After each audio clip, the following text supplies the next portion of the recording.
When we think about watches today, we probably think of a smartwatch or a fitness tracker that counts our steps, tracks our sleep, and sometimes even reminds us to drink water. But if we look back a few hundred years, watches had a very different meaning. Back then, watches didn't just tell time. A watch was a status symbol, a prestigious item, a technical marvel, and yes, often a piece of jewelry too. A special item that people wore not just for telling time, but because it showed that the wearer was sophisticated, cultured, and could afford one of the most modern inventions of the time.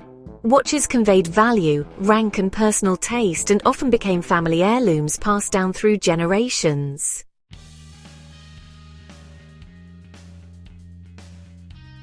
The story of portable watches began in the 16th century. These early timepieces already showed the artistic skill that would later lead to watches being seen as jewelry.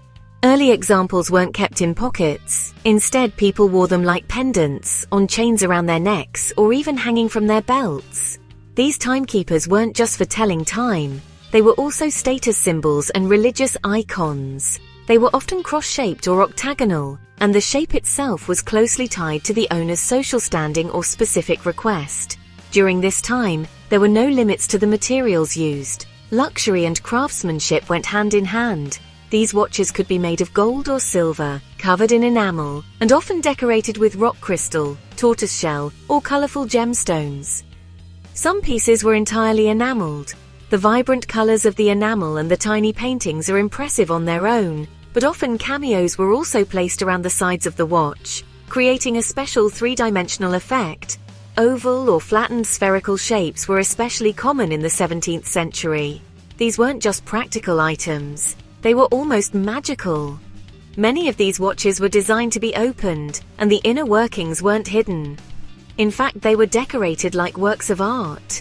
The covers of the mechanisms were intricately decorated with finely engraved embossed metal parts, tiny shapes crafted with incredible detail. Sometimes it feels like the mechanism itself is talking when you open the case. We don't just see a tool for measuring time, but a fascinating miniature world. There are even examples with special symbolic decorations on the inside, such as flowers, mythological figures, or even zodiac signs. All of this enameled, engraved, and set in precious metal with microscopic precision. These watches weren't rushed, neither in their making nor in their use. Wearing such a piece wasn't a simple fashion choice, but a statement, a slow, deliberate gesture. The wearer would pull it out, open it carefully, glance at it, and instantly project a kind of cultural elegance.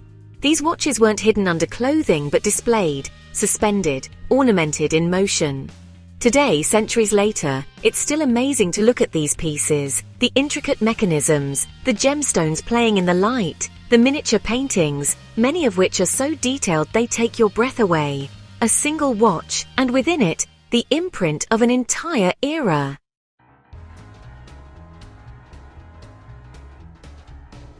Between the 1700s and 1800s, pocket watches had their heyday, especially in France and Switzerland. There, skilled craftspeople aimed not just for technical accuracy, but also for beautiful designs. These pieces were much more than simple timekeepers.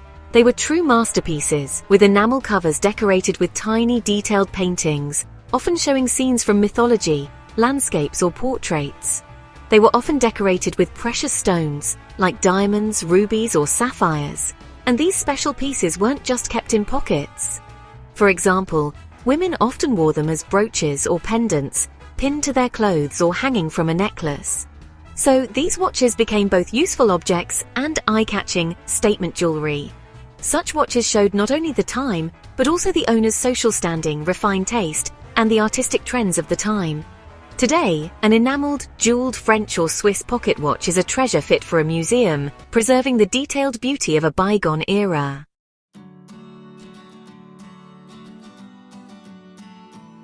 One particularly elegant and versatile accessory of the 18th century Rococo period was the chatelaine. It was an ornamental object made of chains, attached to a belt or worn around the waist, from which various functional tools were hung. Often a pocket watch was among these items, making it not only practical, but also an extremely decorative addition to the attire of both ladies and gentlemen. Typical of the Rococo style, chatelaines featured delicately ornamented asymmetrical shapes, floral motifs, cherubs, and rich gold or silver, often enameled decorations.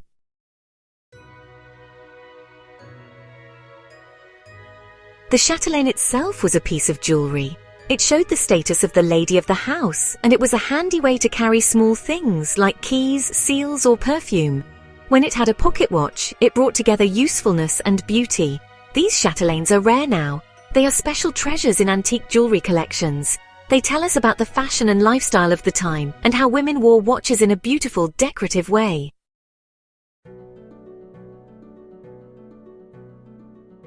In the 19th century, the form watch was born from a special meeting of creativity and masterful watchmaking. It hid the watch mechanism in playful, often surprising shapes. These timekeepers, which could also be used as decorative objects, were made in the shape of a lyre, harp, guitar, heart, letter, or even a bug, and were almost always richly enameled, often studded with tiny diamonds or other precious stones.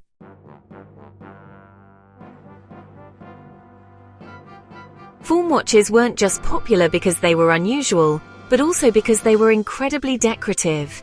They were often worn on necklaces or as brooches. You can even find some tucked away in little jewellery boxes or music boxes. The watch mechanism could often be unscrewed or opened up, so you might think you're looking at a simple ornament, but open it up, and surprise, it's a working watch. Form watches reflected the tastes of the Victorian era and the desire for unique self-expression. These pieces were truly like nothing else, and they still catch your eye in a museum display case today.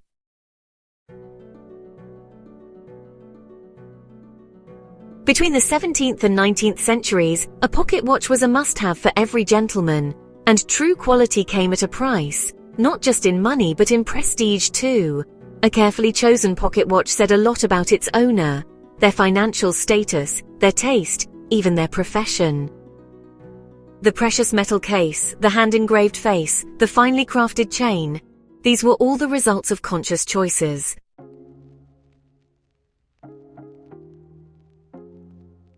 Back then, you didn't just walk into a store and grab a watch off the shelf. Choosing a watch or even owning one was a big decision.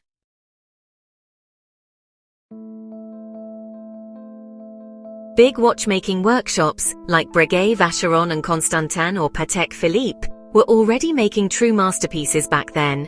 These weren't made on an assembly line but by hand individually, and often made to order.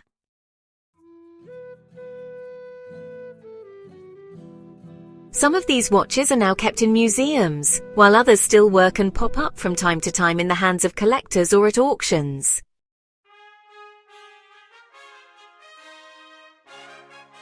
At the turn of the 20th century, a new chapter began. The wristwatch appeared. During World War I, it proved more practical than the pocket watch, especially for soldiers who didn't have the time or opportunity to reach into their pockets. After the war, this new style quickly spread into civilian life.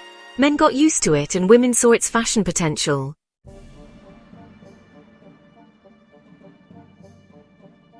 By the 1920s, Art Deco wristwatches were definitely jewellery too. They didn't just tell time, they completed an outfit. They reflected the era, the style, the way of thinking.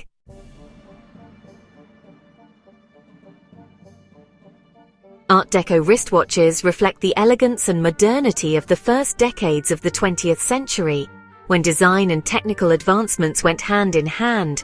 These wristwatches weren't just timekeeping tools, but also carriers of the era's aesthetic. They were characterized by geometric shapes, clean lines, symmetry, and often luxury materials like diamonds, sapphires, platinum, or onyx.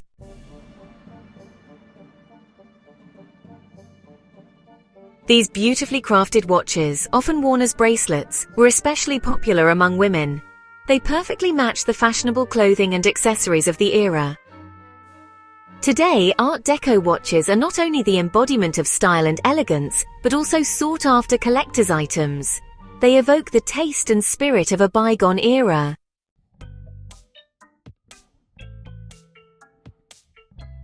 Few would think, but in the world of old mechanical watches, not only the watch itself was a work of art, but also the winding key that belonged to it. Especially in the 18th and 19th centuries, watch keys were made that functioned almost as jewelry. They were meticulously enameled, often decorated with colorful gemstones and not infrequently made of gold or silver. Some pieces also featured miniature stone inlays, microscopic painted motifs, and openwork metal grills, just like on the watch itself. These keys were not hidden. They could be worn on a chain, attached to clothing, or hung on a chatelaine, so the act of winding also became a kind of elegant ritual. A well-chosen watch key reflected the owner's refined taste, and often came from the same workshop as the watch itself, as a kind of perfect, harmonious pair. Today, these small objects are also sought after collector's items, as they preserve the style and precision of the era, just like the watches they served.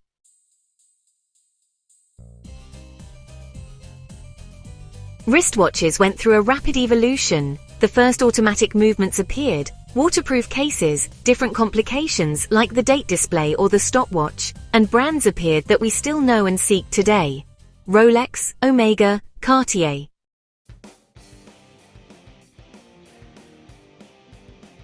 An old Omega wristwatch, for example, can still work today just like it did 100 years ago, if it was properly taken care of. And that's the key word, care. Antique watches need maintenance. Most of these watches have mechanical movements, so there's no battery. You have to wind them by hand, or if it's an automatic watch, the movement of your wrist keeps it going. But these mechanisms are sensitive to dust, moisture, and shocks. If you inherit an antique watch, the first thing you should do is take it to a watchmaker for an inspection. Because it might only take one small part to make it work again, and with a little attention, it could keep running for decades.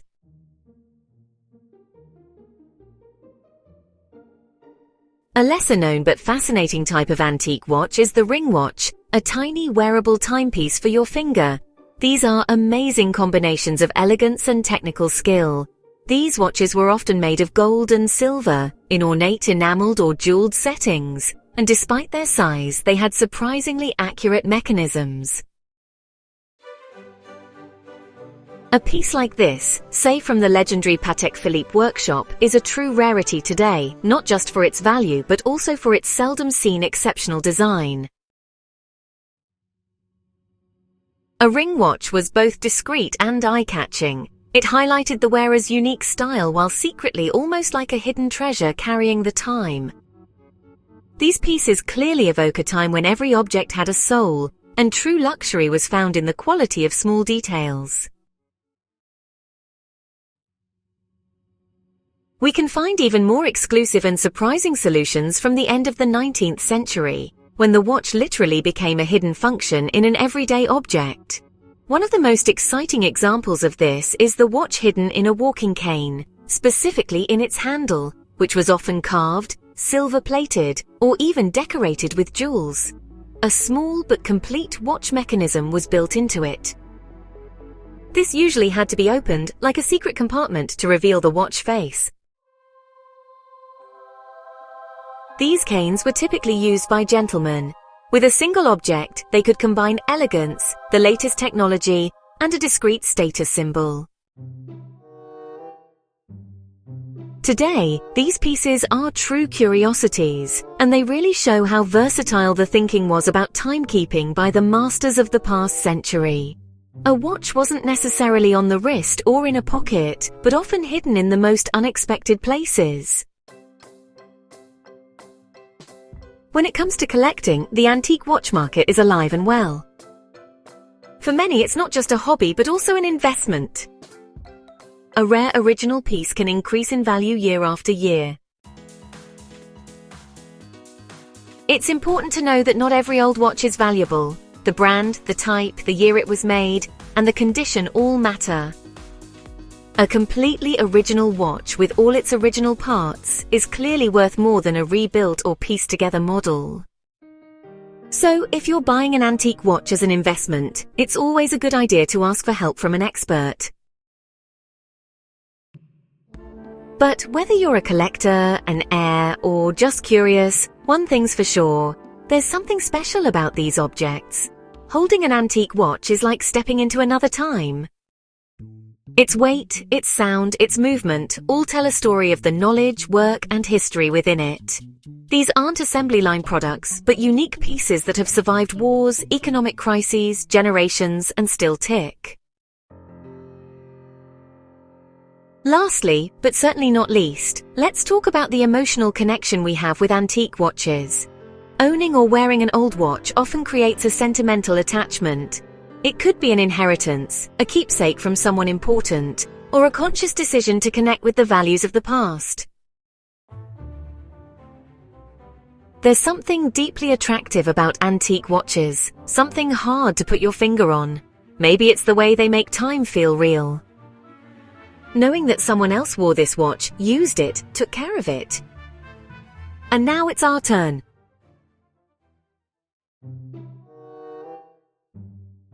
That's why you don't have to be a watchmaker or a collector to appreciate antique watches. A little curiosity, a little respect for old things, and we can already begin exploring a world where time has weight.